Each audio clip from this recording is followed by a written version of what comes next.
கிறிஸ்துவுக்குள் பிரியமானவர்களே, இந்த அருமையான நாளிலும் மார்க் 10வது அதிகாரம் 51வது வார்த்தையின் மூலமாக நம்முடைய ஆண்டவராகிய இயேசு கிறிஸ்து நம்முடைய ஜெப வாழ்க்கையை பலப்படுத்த விரும்புகிறார். வேத வார்த்தை இப்படியாக சொல்கிறது, இயேசு அவனை நோக்கி, நான் உனக்கு என்ன செய்ய வேண்டும் என்று இருக்கிறாய் என்றார். அதற்கு அந்த குருடன், ஆண்டவரே, நான் பார்வையடைய வேண்டும் என்றான்.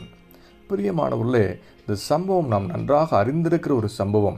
எரிகோவுக்கு இயேசு வந்திருக்கிறார் என்பதை கேள்விப்பட்டு இந்த பர்த்திமேயு குருடன் இயேசுவை நோக்கி கூப்பிட தொடங்கின உடனே அவனை சுற்றிருந்த அத்தனை பேர் அவனை அதட்டி அவனை கூப்பிடக்கூடாதபடிக்கு தடை செய்த பொழுதும் கொஞ்சம் கூட சோர்ந்து போகாமல் கூப்பிடுகிறத நிறுத்தாமல் முன்னிலும் அதிகமாய் கூப்பிட்டு இயேசு கிறிஸ்துவை நின்று அவனுடைய கூப்பிடுவதற்கு பதில் கொடுக்கத்தக்கதாக தன் விசுவாசத்தை வெளிப்படுத்தினதை இந்த வேத வார்த்தைகள் நமக்கு சுட்டி காண்பிக்கிறது. அது மாத்திரமல்ல, அவன் செய்த காரியம், இயேசு நான் உனக்கு என்ன செய்வேன் என்று சொல்லி கேட்டதுக்கான காரணத்தை குறித்து நம்ம ஆராய்ந்து பார்ப்போம். ஏன்னா தன்னுடைய மேல் வஸ்திரத்தை தூக்கி எறிந்து விட்டு, இனிமேல் நான் பிச்சை எடுக்க போகிறதில்ல, இயேசு கிறிஸ்து என்னுடைய பார்வையை கொடுத்து என்னை வாழ வைக்க போகிறார் நம்பிக்கை நிச்சயத்தோடு கூட இயேசுவின் சமூகத்துக்கு அவன் வந்ததை வேத வார்த்தைகள் நமக்கு உறுதிப்படுத்துகிறது.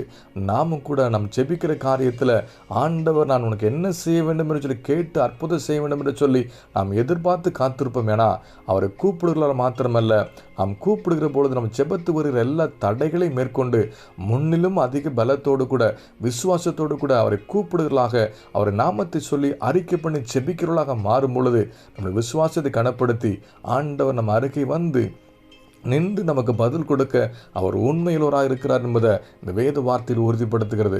ரெண்டாவது காரியம், அந்த குருடனை போல விசுவாசத்தை வெளிப்படுத்துகிற கிரியைகளை இயேசு கிறிஸ்துவினால் என் வாழ்க்கை மாறும், நான் ஜெபிக்கிற காரியத்தில் அற்புதத்தை பெற்றுக்கொள்வேன் என்று சொல்லி நாம் விசுவாசத்தோடு நம் கிரியைகளை வெளிப்படுத்தும் போது தேவனாகிய கர்த்தர் நமக்கு என்ன வேண்டும் என்று சொல்லி கேட்கறது மாத்திரமல்ல, கேட்கிற காரியத்தில் அற்புதத்தை செய்து நம்மையும் சாட்சியாக நிறுத்த உண்மையுள்ளவராக இருக்கிறார். இந்த வார்த்தையை விசுவாசித்து நம்முடைய ஜெப வாழ்க்கையை தேவனாகிய கர்த்தர் அப்படி மாற்றும்படியாக தேவ சமூகத்தில் ஒப்பு கொடுத்து நம்ம ஜெபிப்போமா?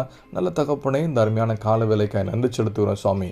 ஆண்டவரே, எங்கள் ஜெப வாழ்க்கையில் நாங்கள் கேட்கிற காரியத்தில் நான் உனக்கு என்ன செய்ய வேண்டும் என்று சொல்லி நீர் கேட்டு எங்களுக்கு பதில் கொடுக்கத்தக்கதாக முன்னிலும் அதிக விசுவாசத்தோடு கூப்பிடுகிறவர்களாக விசுவாசத்தின் கிரிகளை வெளிப்படுத்துகிற ஜெபங்களை ஏறெடுக்க கர்த்தர்களுக்கு கிருபை பாராட்டும் நாங்கள் ஜெபிக்கிறோம். இந்த வார்த்தையின்படி வாழ ஜெபிக்க ஒப்பு கொடுத்த ஒவ்வொருத்தர் வாழ்க்கையிலும் அவங்க விரும்புகிற வேண்டுகிற நன்மைகளை கர்த்தர் அருளி செய்து சாட்சியை நிறுத்த வேண்டுமாய் இயேசுவின் நாமத்தில் ஜெபிக்கிறோம் எங்கள் ஜீவனில் நல்ல பிதாவே, ஆமேன்.